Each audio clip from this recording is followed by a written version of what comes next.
Oh, yeah! Adam's really excited. I figured that'd be my thing now. All right. Let's go. I mean, it can be. Yeah. Well, what's your thing going to be? I'm going to stand here and look at you stupid. That is your thing. So, before we get started, this episode is going to contain spoilers because the main thing to talk about this week is I guess, 3 biggest books that came out this week.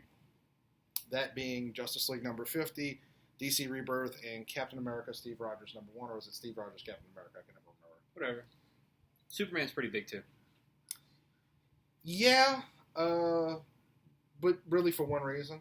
So, if you haven't read those issues, please, it's all over the internet, but we're not going to be those guys. We're going to let you know there's spoilers coming. So let's end with Captain America because that one's pretty simple. It's pretty simple, and it's not DC, so. So, the end of Superman number 52? Yeah, we can go Superman, Justice League, then we'll dive into Rebirth. Superman dies. Superman dies. New 52 Superman. Mm-hmm. And his position will be taken over by the pre-52 Superman. The real Superman. Mm-hmm. And what I noticed is, we got some advertisements for DC Rebirth, obviously. Mm-hmm. And there is a redesign of the New 52 Superman costume, which the pre-52, it gets really confusing quickly. Sorry, folks. But the Superman that we grew up with the real Superman. will now be wearing a version of the New 52 Superman's costume. And it looks way better. Yeah. They got rid of all the dumb armor stuff. And it's weird because if you look very quickly, it doesn't look any different. But the second you start to look at it's not distracting. Yes, there's little differences that make all the difference. And looks really good. And it, even though, I've always said the thing, why is he wearing his underwear under his pants? Because it's not underwear. Right. It's a color separation in the costume. It's very simple. And have you ever tried it? It's pretty supportive. I have seen you in your underwear, and I think I'm good. Okay. So, I've never had a problem with the original costume. I rather like it. So, this one though, I dig it. I think it really works. And like I said, it's not that different from the New 52 one. It's just subtle differences. The armor being a big thing. All the Jim Lee lines all over are gone. Batman still has them though. The book does a really good job of telling you what you need to know, why the Superman's not here, and why the Superman is going to be here, without being too wordy or too much. It just kind of gets the point across. So yeah, it's a good issue. If you've been, it's been kind of hard for people to follow them because DC didn't talk a lot about this arc, which I don't even know what the name of the arc is. Super League? Is that what it was called? Okay, so I think the first couple of issues are kind of impossible to get unless you're going on eBay and paying a high price. And now that Superman is dead, guarantee those issues are going to be selling pretty well. We think he's dead. He might be in a death coma or something. He fell to dust, dude. Didn't see the body. I mean, what are they going to do? Take a little Swiffer sweeper and put him in the Kryptonian regeneration chamber? Mm-hmm. Everyone in Kandor is going to be like, it's snowing. So that was pretty simple, but it worked. It was a good issue. Right. An issue I didn't like as much, Justice League number 50. Okay. Now, granted, I haven't followed the entire arc of the Darkseid War, but I have followed it a little bit, and it what's going on. Yeah, it felt like 5,000 things crammed into, I guess, 30 pages or roughly. It felt like a summer blockbuster where it felt like a Michael Bay movie. That's not how you described it to me. You just, I guess you just don't want to go there. It felt like Batman versus Superman. Sort of, yeah. That was how you described it. It's a Michael Bay big explosions. It's like this is happening, and that's really awesome. There's a lot of really cool stuff going on. It's just a lot, and some of it it's a long read. It's not an easy, quick. Mm-hmm. It's written by Jeff Johns, so some of it is set up for DC Rebirth. We find out that Wonder Woman has a twin brother named Jason, which, it's fine. I'm curious as to how much they'll be following up on that. Lots of Grail, lots of Darkseid. Yeah, Darkseid's a baby now. He was dead, then he kind of wasn't dead, and then he was dead reincarnated again as a baby. Yeah. He's reincarnated as his daughter's son. which is appropriately Greek. Yeah. Very, very Zeusy. So, yeah, I just couldn't go for it. There was just, and there's so much to process in that issue. I kind of forget. Obviously, the big thing that they had announced would happen in this issue is the Joker reveal. And so I have to admit Blake brought up to me, a friend of the show, Blake Petit, Mm-hmm. brought up that the wording they used, they didn't say they were going to reveal the Joker's identity. Like, he said he went back and looked it up. And they said Batman was in the Mobius chair, and he asked the question, and we will reveal what the answer was. I'm pretty sure they said they were going to name the Joker, but either way, you were right and I was wrong. They did not reveal the Joker's identity. I really don't know what to say about what they did reveal. I'm still kind of dumbfounded. The reveal is, of course, and you've read the issue, that there are 3 Jokers. Those represented by the Classic Dick Joker. Sprang era, Mm-hmm. the Killing Joke era that we're most familiar with. Best name in comics. What? Dick Sprang. And then the Greg Capullo version was, like, I think the last one that they showed. Mm-hmm. They're going to have to do a lot to sell me on that. Like, the idea that the greatest detective of all time couldn't notice these very different looking, and they show you on the screen 3 different looking characters. They don't look remotely similar aside from them all being in clown makeup. I hope they just don't go back to it at all. They just leave it. I heard one, and this is a rumor, and I hope it's wrong. So this sort of goes into the DC Rebirth thing that we'll be talking about, and that is one person or there's a rumor that one of the versions of the Joker is going to turn out to be the comedian from Watchmen. I can't see that being real. It's got to be a joke. Anyway, Comedian died. So did Ozymandias, but he shows up in Rebirth. Dude, we're not there yet. Well, I mean, was there anything else major that happened in Justice League number 50? Luthor?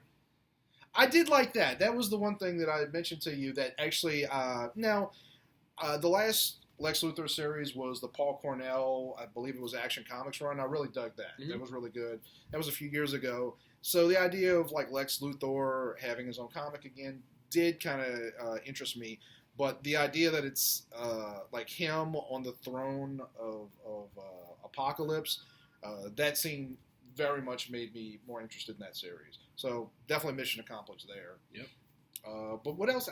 Like I said, there's so much crammed at you in that issue. A lot, man. There's a lot in there, and I don't know if it was planned to be that much, or if they just got so far behind and like, look, we're rolling over to Rebirth, we got to wrap all this up. I'm pretty sure that they plan to go at least to issue 52, and yeah, I don't think that they had planned to have it this short, but did anything else major happen in it? That's a lot of major. Yeah, but like I said, there's so much stuff. I feel like I'm forgetting something big that happened. It's packed with stuff happening. Mm-hmm. And speaking of which, DC Rebirth number 1, which was spoiled way ahead of time for whatever reason. I don't know anyone want to do that, but yeah. And I wasn't going to look, but then I was like, what do I care? Like, I don't care if I felt I needed to. I feel like we should be informed to let you guys know. Mm-hmm. Then the problem is that when major things are spoiled, there's these like research polls that say spoilers don't really affect it, but it's really not true. Like whether it's a spoiler that you consider good or a spoiler that you consider bad, it ruins the anticipation, the effect that you have. Right. Particularly if it's something that's bad, you're going into it with a negative feeling, and that might color your opinion of the book. Absolutely. Now, seems to me that the response to Rebirth is probably like 60-40 positive. It's probably nudged up a little more than that. It's been mostly... I haven't heard anything really bad. Well, we sold a ton of them here. Mm-hmm. It's sold out in other stores that you've heard of. Yeah. So people are definitely interested in it. So the big spoiler was that Dr. Manhattan is responsible for the entirety of the New 52. I thought it was going to be... Jeff Johns? No. Barry. No, that was supposedly who was, but it turned out to be a fake. I don't know. And I told you when I saw the reveal, I don't necessarily have a problem with the idea that Dr. Manhattan is out there doing something, even though I do think Watchmen should be left alone. I do too, but it does call right back to that scene where, I don't know the exact words, but he's like, if you think you can do better, then why don't you? And he says, maybe I will. And then he starts to... Yeah, my real issue is, I don't think the other characters involved in Watchmen, and Watchmen, this is another problem I have, is there is no team name for those characters. Right. And I don't want to, I'm that kind of person well, I don't want to call them the Watchmen, but what are you supposed to call them? Charleston All-Stars? Not if Alan Moore has anything to say about it. Well, he doesn't. And I really wish I could have seen the look on Alan Moore's face when that was revealed. I want a gif of that spit take. I don't think you need the comedian Ozymandias, Silk Spectre, and Owl. It's not Owlman. It's Night Owl. You don't need those characters in the DC universe. But Dr. Manhattan, I can understand the thinking behind it. And we don't know if we're going to get those guys or not. There's a character called Dr. Oz, and it's a joke because Dr. Oz is in the TV, and whatever. It's definitely Ozymandias. It doesn't look like him. He's wearing a kind of a death costume. He's got a scythe and a green cloak, but who else is it going to be? So, I think we got two kind of different opinions on it, what we got out of it. I'll start off with what I will say is positive about the book. The first being that Jeff Johns will not be writing comics for a while. Right. I'm very happy about that. Okay. The second is that the scene where you read the book. It's all framed by Wally West, the Wally West that we grew up with as the Flash coming back. Right. It's narrated. You don't know who's narrating it, but it starts off and you get this narration of someone. That was the part that confused me, and particularly, and this is where this is why spoilers are bad. Right. It reads like Dr. Manhattan saying the first 3 pages worth of stuff, and it turns out to be Wally. And I really didn't know what was going on at that point. But yeah, so the framework is that Wally's trying to come back, and he goes and visits different people because the Speed Force wants him to die, and the only way he can come back is if someone remembers him. And that's an old trope. I know Doctor Who did it a few years ago. I know you don't watch Doctor Who, but yeah, if you can be remembered, you can come back. And so most of the book is just him going to this person, going to that person. There was a little bit of meat there when he meets Linda Park, who was his wife and the mother of his children. Right. But that's pretty quick. And then the end of the book is him talking to Barry, and he gives this soliloquy about, it doesn't really matter if I live or die. You made my life something special, and it was all worth it. And then Barry remembers him at the last second, and they have a bro hug, and so he's back. He's the Wally West that he says, we all grew up "How with." could I ever forget you?" And there's a roll tear. But that I really enjoyed, and it genuinely affected me. And that's my problem with the whole issue is it's not really a story. There's a framework of a story, but the only time that you ever feel like there is a story in this is that 3 or 4 page scene. And it's really effective. And it's sad because it reminds me of back when I did love Jeff Johns, and I do think that he was telling great stories with characters that mattered instead of big Justice League punchy, right? Everybody's a jerk to each other stories. But yeah, other than that, and don't get me wrong, there's a lot of good stuff in there. I'm a big Justice Society fan, and a lot of people were expecting Jeff Johns to go and do Justice Society. And that might have been the case, but they have announced that he is now going to take a more serious role in the films. And I don't know if he's going to be doing anything with TV because they kind of have that handled. But the films obviously didn't do as well as Warner Brothers hoped or needed them to do. Right. So he's going to, this is his last issue. And we don't exactly know what's happening with Justice Society. But they are back. Ray Palmer and Ryan Choi. Well, Ray Palmer was already in the New 52, but Ryan Choi, who was the Asian successor to Ray Palmer as the Atom, he's back, and they did a lot of that. They're bringing things back in, not exactly to pre-52, but recognizing that they've made missteps, and people want the Wally that we grew up with. Well, this is kind of what I got out of the book.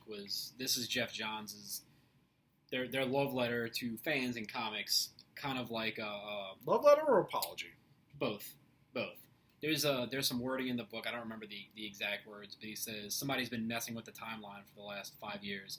They've been messing with relationships and people and that explains a lot in the New 52 why you didn't like it. And it's almost like you're saying, like, look, we're sorry, we were trying to do something good, a la Dr. Manhattan, trying to do something good. It just didn't work out real good, so we're gonna do our best to give you what you love. We're gonna give you those characters. We're gonna give you the relationships, the stories that you love. I think he did pretty much as good a job as you can with so much stuff to jump back and forth between all those different characters and relationships and hit this and hit this and hit this. Right.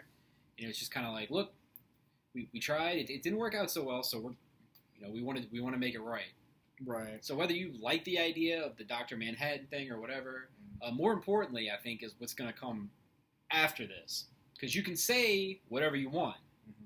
It's what actually comes after, Show us you mean it. I'll agree with that to some degree or another. I am very, as I've said many times, I'm very interested in some of the books that are coming out. For whatever reason, the Super Sons or whatever, the Damien and John Kent book or whatever you're going to call them. Yeah. That looks like a lot of fun to me, so I'm very hopeful for that. And I'm trying to think. There's a few of them that I'm interested in, and then there's some of them like Suicide Squad that. Yeah, they moved over to the movie. And no offense to people that are interested in Suicide Squad. I hope a lot of people come and buy it because different strokes, man. Because we need our jobs. So, but there's hopefully like this time. There's a little different approach. I know they're bringing in different writers. Tom King quit over at Marvel so that he could start writing Batman. So that'll be pretty interesting. And it was definitely time for Scott Snyder. Well, he didn't really move on. He's still doing Batman, but he's not responsible for the Batman universe. Right. So, and that's the thing about comics is they're very cyclical, and they need fresh blood from time to time. And not necessarily somebody to tell you, no, this is a bad idea. We're going to do something different. You can't just go along with, well, that guy up top seems to know the right reason for everything, and I can't tell him no. Right. So I'm excited for what comes next. Again, Rebirth, worth check, and obviously, again, this is a spoiler thing, so people, I would give it to a customer if they asked me what I thought. I'd probably say what I said here.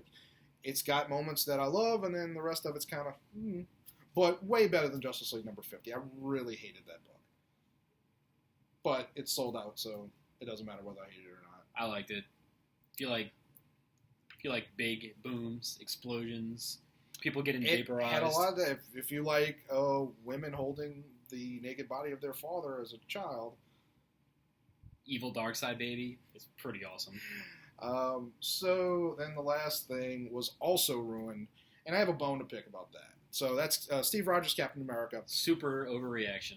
So Marvel, well, I guess there's a couple bones to pick there. So Marvel loves to go to proper media, that being the non-comics media. The same thing that happened with Rebirth. They sent out advanced copies to, like, papers and whatnot instead of, people who could. So these media sources, and I'm going to use Entertainment Weekly specifically because that was the one that I saw. Right. They took the caption of the Captain America reveal, which is Captain America saying "Hail Hydra," and then they actually put in the title, "Steve Rogers is a secret Hydra agent." Now, for a load of fans who aren't interested in that story, or let's say don't know where the story's going, but they might not be interested in where they think it's going. Mm-hmm. You've now cut a bunch of people who would have been interested in that book from buying the book because you revealed something with no context, literally before most people had a chance to go to the comic book store and buy it. Right. This is akin to somebody going to a midnight showing of X-Men Apocalypse comes out tonight. That's like one of our friends going to see it at 7 p.m. and then just posting like pictures from it that he took. We're a retailer. We got to sell these books, and you never know whether or not someone will actually like it when they read it. Mm-hmm. Which is why I always say when people ask me if I don't like a book, I don't tell you it sucks, don't buy it. Even though I just said I don't like Justice League number 50. But in general, I don't do that because your opinion is different than my opinion. Right. It's not for me, but if you like this, you probably really enjoy this. So I will say, and we discussed this quite a bit, I am so in love with Jesus Saizu's art. Mm-hmm. I'd seen him. He worked on that recent Green Lantern series, Lost Army, I believe it was, and I didn't even recognize his art. He's gotten so much better over the years, and he really is in my top 5 artists right now. He's just destroying, and that book is so beautiful, and some great covers. Steranko did one. If you're not Hildebrandt. The Steve Epting one I love, but it was $40, and I didn't want to spend $40 on just for a cover. But the art is absolutely gorgeous. But it's not what people are talking about. They're talking about the story's good too, and if it wouldn't have been for this blast headline, clearly the story's going somewhere. You know, right? It's not just like, hey, Hail Hydra, end the story. So I'm gonna go ahead and say what you said about the Joker thing. This isn't going to be. Captain America isn't a secret Hydra agent. It's going to turn out to be something else. I know Tom Brevoort and Nick Spencer. Brevoort is a big Marvel editor, and Nick Spencer is the writer. Mm-hmm. We're all over the media saying, no, it's absolutely real. He's not a clone. He wasn't brainwashed. Steve Rogers is definitely a Hydra agent. And he's gonna walk that gray line. It's a story, folks. It's not gonna. Steve Rogers hasn't spent 75 years as a secret Hydra agent. So the people who are freaking out, like, I understand you saw the rumor, you don't want to buy the book. I get it. Again, super purdy book, so if you like art, you really should buy it. But freaking out, like, Nick Spencer got death threats over this yesterday. Ridiculous. My favorite was, as I was telling you, Dan Slott, who is notorious for his vitriol towards people on Twitter who don't like his writing style, is calling people out and saying, you should report people who issue death threats to comic creators, which I agree with. Absolutely. Although I would take out the comics creator part. If you see anyone... Just in general? Yeah, issuing death threats, report them to Twitter. Yeah. It doesn't have to be Dan Slott or Nick Spencer. But it just kind of made me laugh. I was like, are you really the person who should be talking about a burst of anger? But absolutely unnecessary. Like, look, Nick Spencer is not the worst person to ever write Captain America.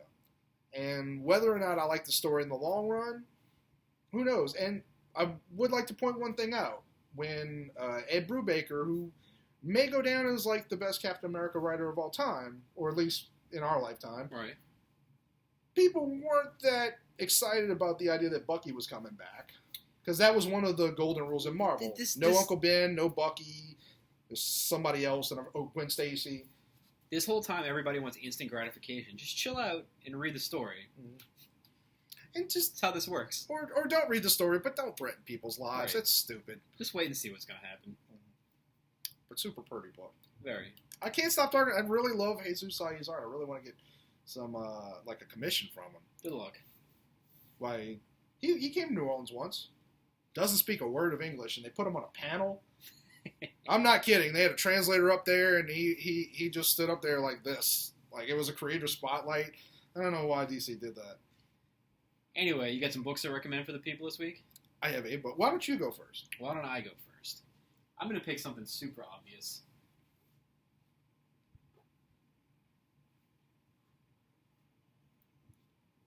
This is the Rebirth special. It's the obvious choice, but it's also the best choice. Pick this book up and check it out. You sound like it's coming, man. It's coming. You sound like such a whore. It's if you haven't been reading DC, it's a reason to check it out. It's definitely fresh. It's well done. if you're stale on it, you want to try something different. It's just a good book. I'm gonna go with something a little more left field. Astro City. Originally, I can't remember who published it. I want to say it was Dark Horse. I could be wrong. Kurt Busiek and Brent Anderson, I believe, yes, are the writer and artist. Alex Ross always does the covers. This series has been around since, I want to say, the early 2000s. And the concept of Astro City is that it's a superhero book that's not about superheroes. Essentially, Astro City is sort of a metropolis kind of place. But it's not. It's awesome. Okay. So it tells the stories of the people in the world who live in this world full of that's artist Derek Donovan. Superstar artist Derek Donovan. Hi, Derek. Oh, hello, people. You can see his art on various DC comics lately, and I believe an image book that I don't know if we're allowed to talk about yet. So anyway, Astro City, it's about the people that live in the world that's populated by these giants, and their lives obviously intersect with like, there's a sort of a Galactus character that shows up, and an ordinary human being sort of interacts with him. Right. It's just such great work, and so the original stuff is published, but Busiek and Anderson went to Vertigo a few years ago, and I was reading it for a while, and I kind of fell off. It's just one of those things that sometimes happen when you work in a comic shop and there's thousands of things coming at you every week. But I picked up the first trade the other week. This isn't the first trade. This is actually the second. Mm-hmm. And just read it within, I'd say, an hour, and very much looking to pick up this volume.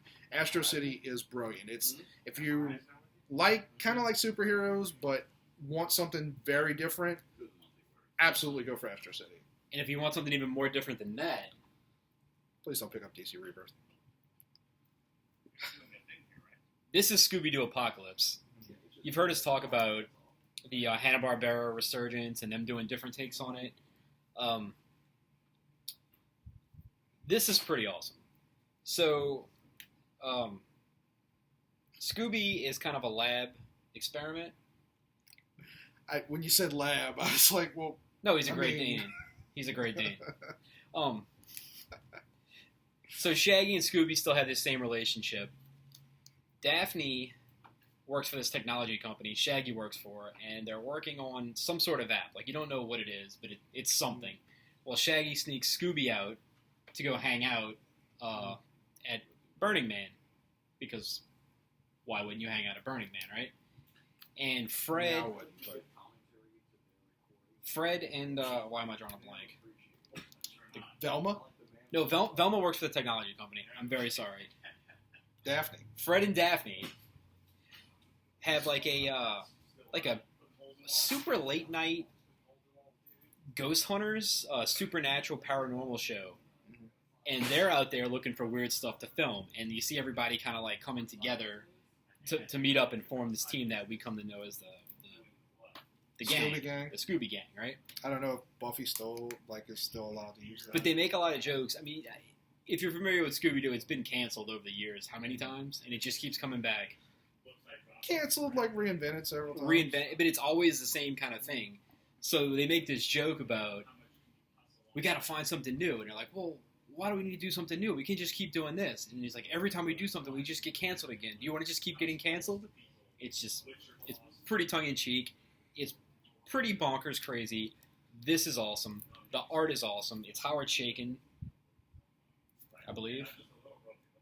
No. Howard Porter? Howard Porter. I'm sorry. So sorry. Howard Chaykin? What? Howard Chaykin. And you had me for a second. I was like, did Howard Chaykin draw Scooby-Doo? What? Character designs by Jim Lee. I'm sorry, Mr. Chaykin and Mr. Porter. The art is awesome inside of this thing. Check it out. It's crazy. The other Hanna-Barbera stuff looks just as crazy. I would go for Future Quest over that, personally. Try them both. Future Quest is pretty awesome. I own that. Why not? I read less comics when you can read more. Read more comics.